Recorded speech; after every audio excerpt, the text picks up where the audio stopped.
In 10 days, Donald Trump captured Venezuela's president, threatened to bomb Iran if protesters die, and declared that anything less than U.S. control of Greenland is unacceptable. To the rest of the world, it looks like chaos, threats flying in every direction, allies terrified, adversaries on alert.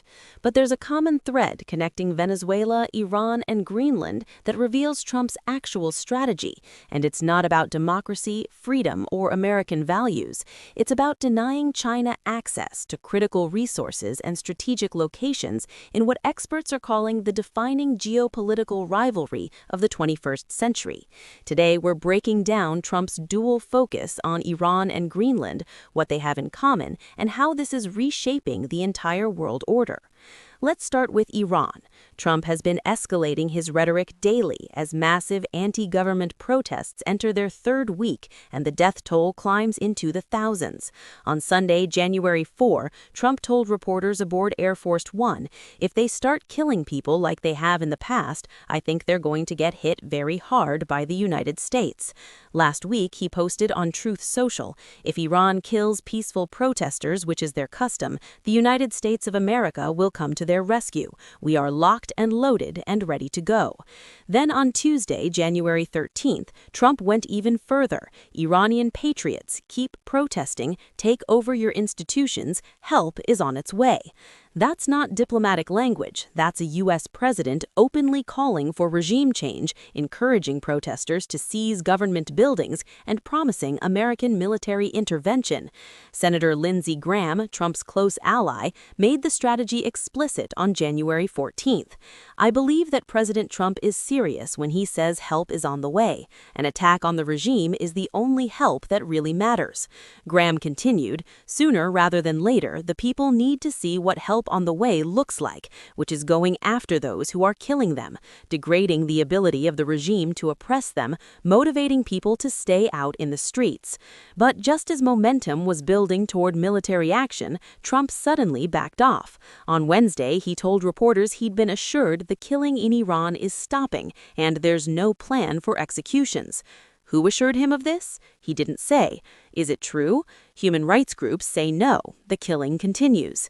CNN's analysis put it perfectly. Trump is keeping everyone guessing. "We're going to watch and see what the process is," Trump said, leaving the world with one of his classic cliffhangers. Now let's turn to Greenland. Trump has been threatening to take over the world's largest island for weeks, but the rhetoric intensified dramatically after the Venezuela operation. On Friday, January 10, Trump told oil and gas executives at the White House, "We're going to do something whether they like it or not. If we don't do it, Russia or China will take over Greenland, and we're not going to have Russia or China as a neighbor." He continued, "I would like to make a deal, the easy way, but if we don't do it the easy way, we're going to do it the hard way." On Sunday, Trump repeated, "We need Greenland from the standpoint of national security, and Denmark isn't going to be able to do it. It's so strategic." On Wednesday, January 14th, Trump declared anything less than U.S. control of Greenland is unacceptable. Then on Friday, January 16th, Trump announced he would impose tariffs on any European country that doesn't support U.S. acquisition of Greenland. He threatened Denmark, France, Germany, Sweden, Norway, and the Netherlands, all NATO allies, with economic punishment if they oppose his plans. The European Union held emergency meetings. 8 European nations warned of a dangerous downward spiral. Denmark deployed warships, fighter jets, and drones to Greenland. European allies sent troops for joint military exercises called Operation Arctic Endurance. Greenland's Prime Minister, Jens Frederik Nielsen, responded Monday, "The current and repeated rhetoric coming from the United States is entirely unacceptable. When the president speaks of needing Greenland and links us with Venezuela and military intervention, it is not only wrong, it's disrespectful. Our country is not an object in great power rhetoric. We are a people, a country, a democracy." So what do Iran and Greenland have in common? On the surface, nothing. One is a theocratic Middle Eastern nation of 90 million. The other is a sparsely populated Arctic island with 56,000 people. But look deeper, and the connection becomes clear. Both are about denying China access to strategic resources and locations. Dan Alamario, chief geopolitical strategist at Alpine Macro, told CNBC, "The connection here is the U.S.-China rivalry and, to a lesser extent, U.S.-Russia strategic frictions. Trump wants to deny China and Russia strategic locations and resources. It doesn't want Chinese economic influence in Greenland, while it wants to counter Russian pushes into the Arctic.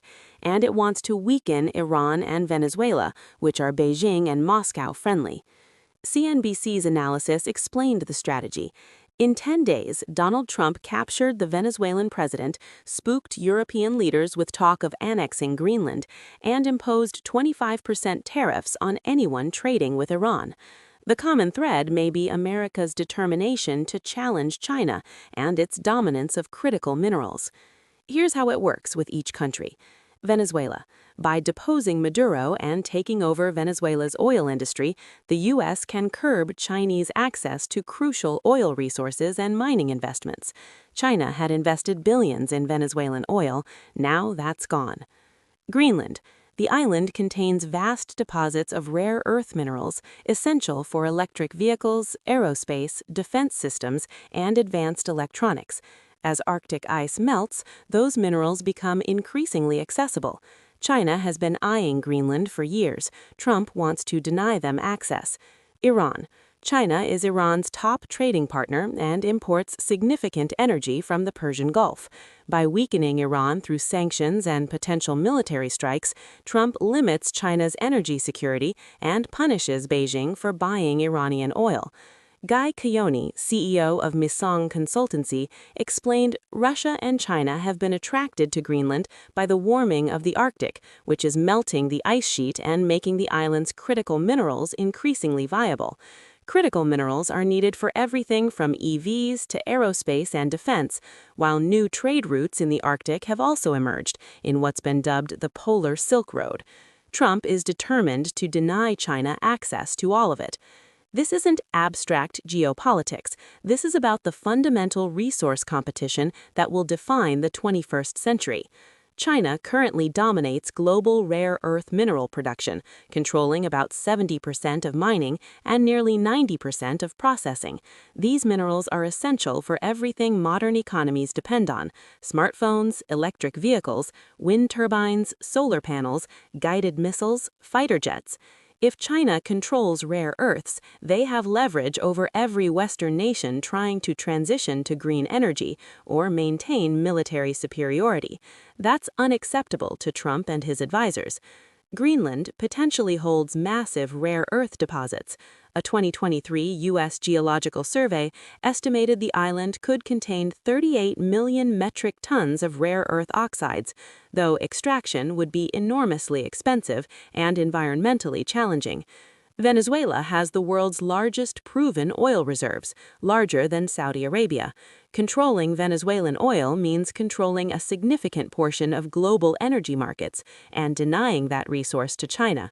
Iran provides China with oil that helps Beijing evade Western sanctions.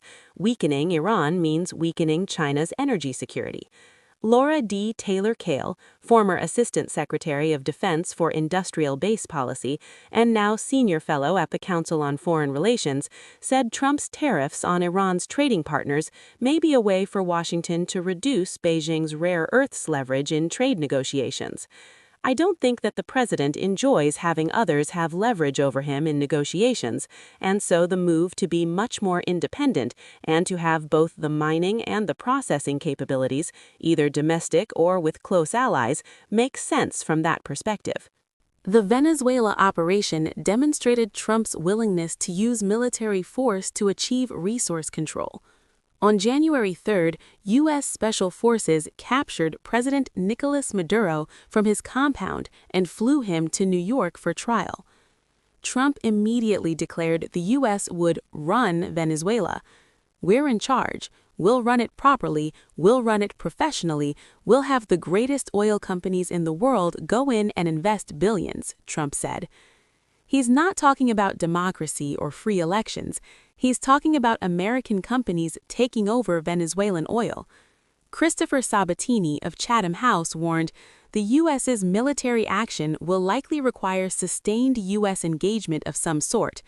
Will the Trump White House have the stomach for that? But Trump doesn't seem worried about long-term commitments.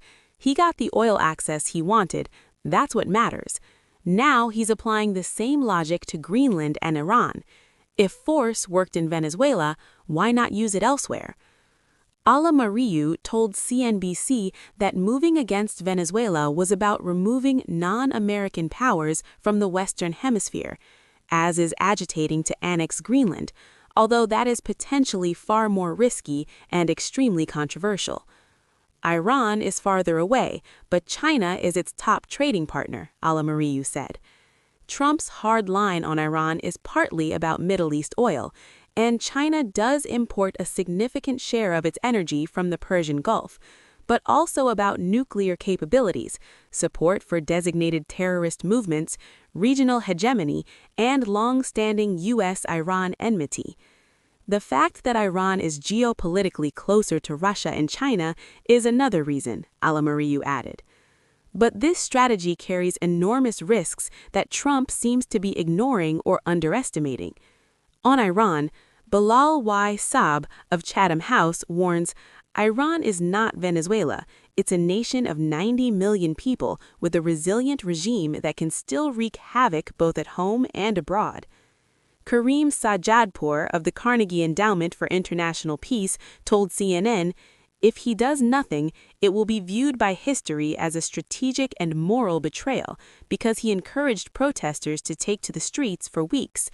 But military action is fraught with risks. There's no silver bullet in which we can cleanly take out the regime and usher in a secular democracy. Iran has threatened to attack U.S. bases across the Middle East if America strikes. A regional war could cost thousands of American lives and trillions of dollars. On Greenland, Professor Mark Weller, head of Chatham House's International Law Program, wrote, the U.S. capture of President Maduro and attacks on Venezuela have no justification in international law. This may be the moment when Western Europe realizes that the U.S. has abandoned the core values that united them for the past century. If Trump invades Greenland, he triggers NATO Article 5, forcing European nations to choose between defending Denmark or supporting the U.S. Either NATO collapses or Europe goes to war with America.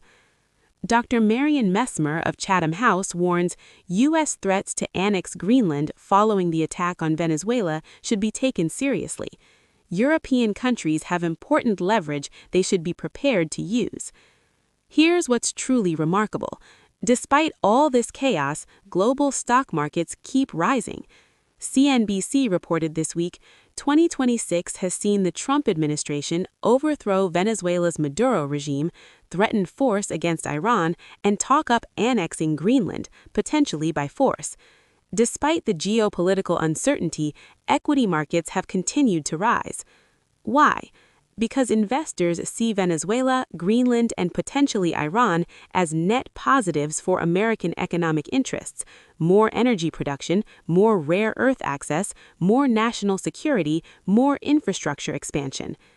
Eric Friedman, Chief Investment Officer for Northern Trust Wealth Management, $492.6 billion in assets, told CNBC, markets are looking at these events in isolation. Venezuela, Greenland could be seen as positives for the markets and even GDP in the U.S., with no regard for the what-ifs. Iran is the wild card, Friedman added. If there was an event in Iran, the market would react. Oil up, stocks down, gold up. But aside from that, the markets are focused on rates, growth, earnings, and the Trump agenda. Yap Fook Hen of Standard Chartered said Asian investors are driven more by policy stimulus and AI investments than geopolitics. Geopolitics remain a key risk, but the shock since Liberation Day in April 2025 has conditioned markets to respond more calmly to Trump's actions.